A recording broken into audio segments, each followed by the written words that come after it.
Ok, bonjour à tous. On se retrouve pour une petite vidéo d'analyse technique basée sur l'indicateur Trendix. Comme chaque semaine, je parlerai essentiellement du Bitcoin, surtout en ce moment. Le Bitcoin, c'est lui qui concentre toute l'attention. Mais je parlerai quand même aussi des altcoins. J'expliquerai pourquoi je pense que le Bitcoin va encore attirer les capitaux pendant quelques semaines, quelques mois en fonction du marché. On ne peut pas savoir un peu le timing, c'est toujours un peu compliqué. Mais la majorité des altcoins va surperformer le Bitcoin. On verra ça un petit peu en fin de vidéo. Mais on va commencer d'abord par l'analyse du Bitcoin.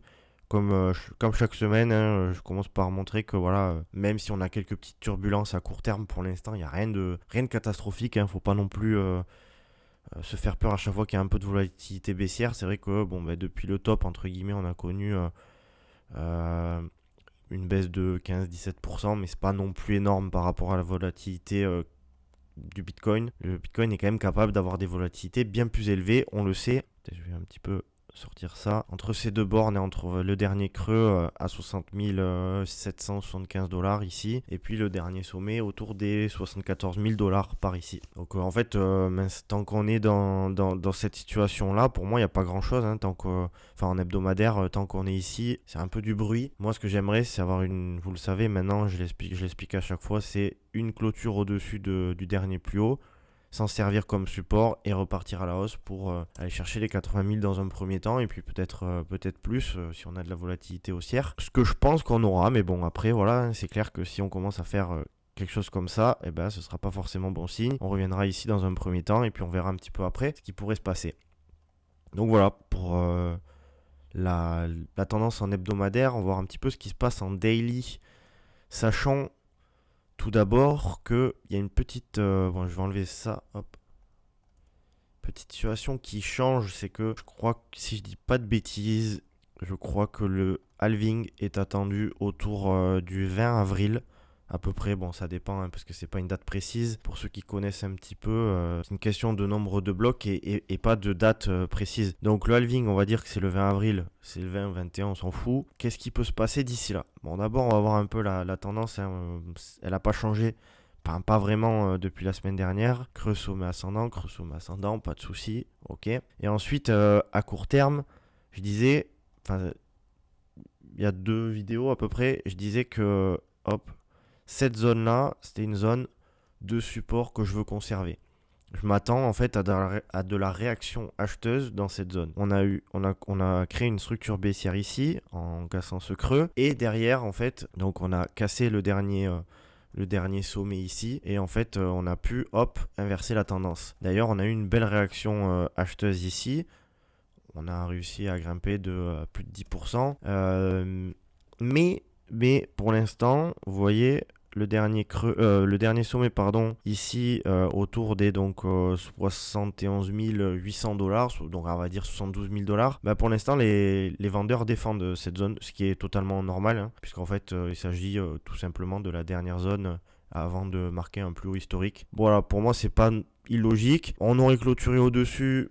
Ça m'aurait fait quand même plaisir parce que ça montrait quand même que les acheteurs étaient très très forts. Maintenant, qu'est-ce que je vois?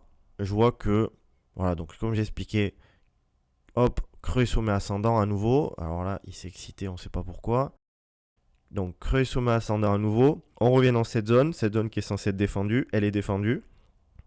Et on retrouve, vous voyez, ça c'est très faible, mais on voit quand même qu'il y a une poursuite de cette petite tendance. Donc moi, j'aimerais qu'on conserve cette zone ici, qu'on s'y appuie, qu'on remonte et qu'on continue en fait à former cette tendance avec des creux sommets ascendants synonymes de tendance haussière. C'est vraiment ça que j'aimerais. Maintenant, ce que j'aimerais aussi, bon après à voir, de toute façon on peut pas avoir tout ce qu'on veut forcément, mais j'aimerais bien qu'on continue finalement à latéraliser, je sais pas ce qu'on peut trop faire, mais jusqu'au halving. Pourquoi? Parce que c'est vrai que si on commençait à voir quelque chose comme ça, alors bon, je sais pas ce qui va se passer, mais admettons qu'on commence à voir quelque chose comme ça, je pense que le jour du halving pourrait être vendu et qu'on pourrait revenir par ici. Alors que si on continue de latéraliser jusqu'au halving, pourquoi pas derrière, faire un petit breakout, s'appuyer sur la zone de support et là partir réellement, je dirais en bull run. Jusqu'à preuve du contraire, pour moi on est en bull run. On verra un petit peu ce qui va se passer, mais c'est vrai que voilà, il y a ce halving qui arrive avec les ETF au comptant qui ont été validés en début d'année 2024, en début de cette année. C'est vrai que ça a changé un peu les choses et on a marqué un nouveau plus haut historique avant le halving, alors que d'habitude on le fait après. Maintenant voilà, c'est comme ça, il faut savoir s'adapter. Je pense pas que le halving soit un événement qui puisse permettre, je vois pas pour quelle raison, pour moi c'est pas un... Mais bon, voilà, il faudra voir ce qui se passe forcément si on commence à dessiner des petites choses comme ça, là, tac tac.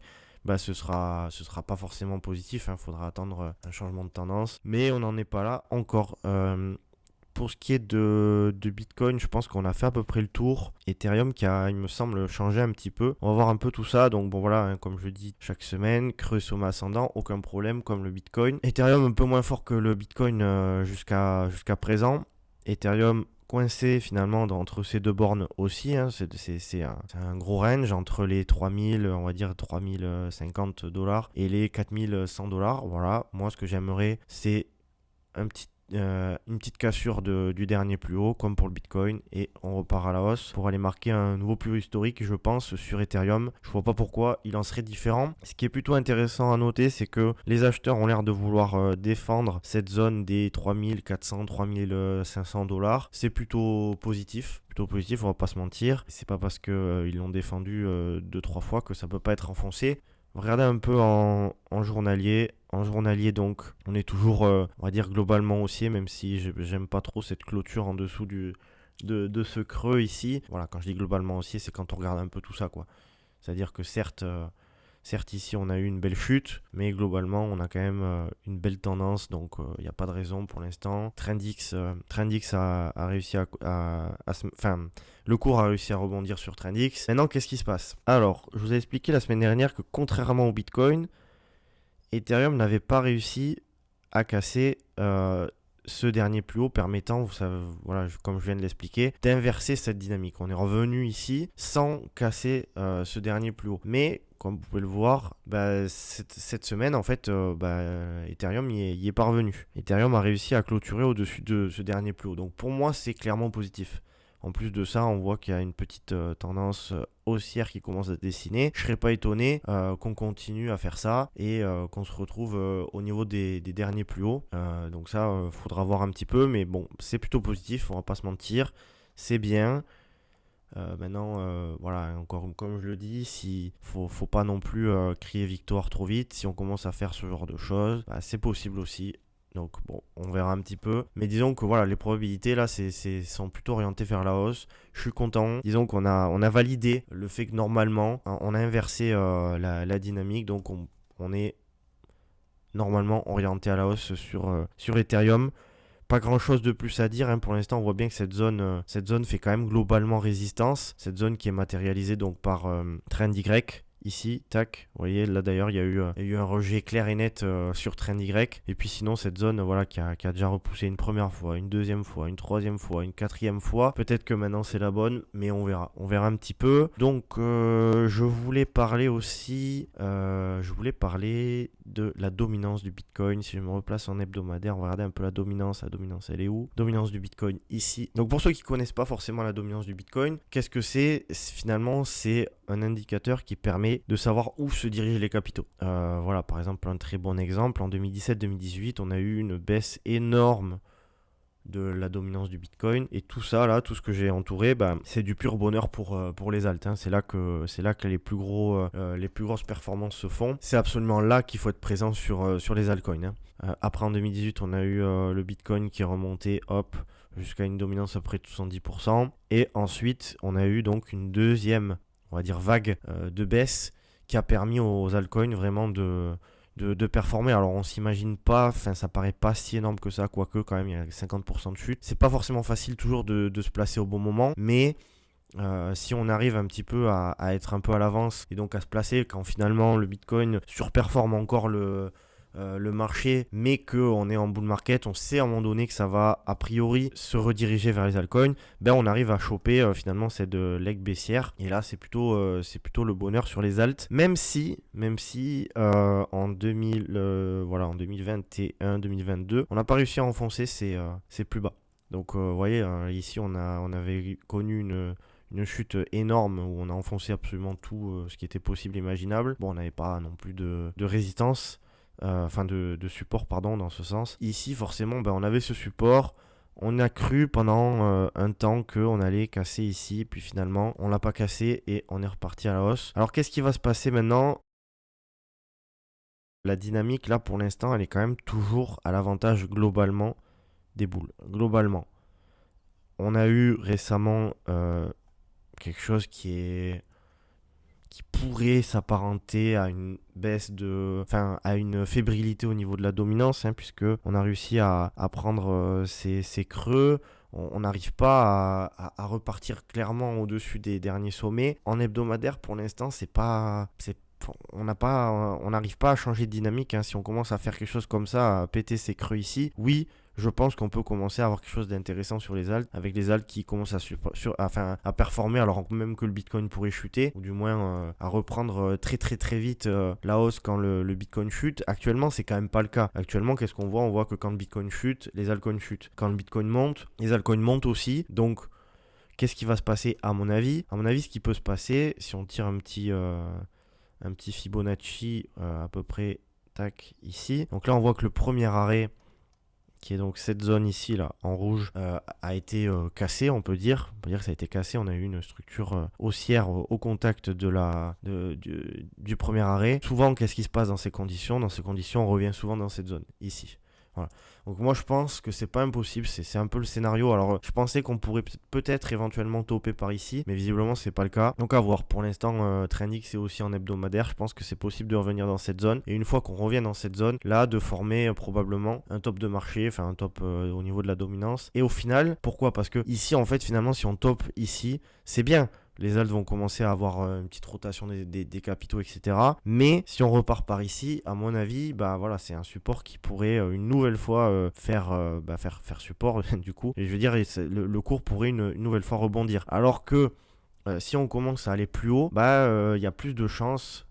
Enfin, il y a plus d'espace finalement pour que tous ces capitaux qui ont été accumulés sur le Bitcoin reviennent sur les altcoins et derrière, pourquoi pas ce stop ici. Bien entendu, si on commence à enfoncer ces supports, voilà, je sais pas quand on le fera. Je pense qu'on le fera un jour. Et là, vraiment, ça peut vite être du grand n'importe quoi parce que comprenez bien qu'en dessous en dessous de ces niveaux-là, il y a absolument aucun support. On n'y a jamais été, c'est le principe même. Et donc, voilà, il faut quand même imaginer qu'il y a des milliers et des milliers d'altcoins. Certes, le Bitcoin est probablement, à mon sens, l'actif phare, celui qui restera quand même le plus important des crypto-monnaies pendant très longtemps, si ce n'est peut-être toujours, on ne sait pas. Est-ce qu'il y aura un jour un flipping d'Ethereum ou d'un autre altcoin? J'en sais rien. En tout cas, pour l'instant, ça n'a jamais été le cas. Il faut quand même se dire que pour l'instant, on a 53% de dominance. On pourrait arriver à 60%. Et honnêtement, un Bitcoin qui a une trentaine de pourcents de dominance ou une vingtaine, ça reste quand même énorme. C'est tout à fait possible. Mais cette zone est très importante en termes de support et ne sera pas facile à casser. Donc voilà, si on l'enfonce, là c'est du grand n'importe quoi sur les alts. Si on l'enfonce pas, moi je pense qu'il faudra quand même réfléchir à peut-être prendre des bénéfices ici en fonction de comment évolue le Bitcoin quand on en sera là, si on en est là. Voilà, si on est revenu ici, comme je l'ai dit, et qu'après on commence à toper et venir ici, on aura profité d'une petite chute de 30-40%, quand finalement un peu comme en 2021, ce sera peut-être déjà pas mal. Et puis si on voit que les altcoins continuent à être énormes, à être très puissants et qu'on enfonce ici, là ce sera vraiment la fête pour les altcoins. Donc voilà, du coup pas grand chose qui change sur le Bitcoin. Je pense qu'on est vraiment, voilà, il n'y a pas à s'inquiéter pour l'instant. On est bien sur le Bitcoin. Maintenant, il faudra voir comment ça évolue. La seule chose qu'on peut faire, c'est de réagir en fonction de ce que fait le Bitcoin. Voilà. Pour l'instant, le Bitcoin me montre qu'il est haussier. Je reste haussier. S'il commence à montrer des signes énormes de faiblesse, il faudra changer de veste. Mais pour l'instant, je reste haussier. Voilà pour cette vidéo. Si vous avez aimé le contenu, n'hésitez pas à mettre un petit like. Ça fait plaisir. Vous le savez, ça fait plaisir. N'hésitez pas non plus à lâcher un petit commentaire si vous voulez que j'analyse une crypto-monnaie qui vous fait plaisir. Un de ces quatre, bientôt je vais faire une petite vidéo d'explication de l'indicateur Trendix pour ceux qui connaissent pas. J'expliquerai un petit peu pourquoi pour moi l'indicateur est intéressant. Et puis je ferai aussi un de ces quatre une vidéo sur les altcoins, mais pour l'instant c'est encore un peu peut-être encore un peu tôt. Je ferai ça quand j'aurai un peu le temps. Je verrai un petit peu quand. Bonne fin de semaine à vous et puis on se retrouve la semaine prochaine. Bye bye.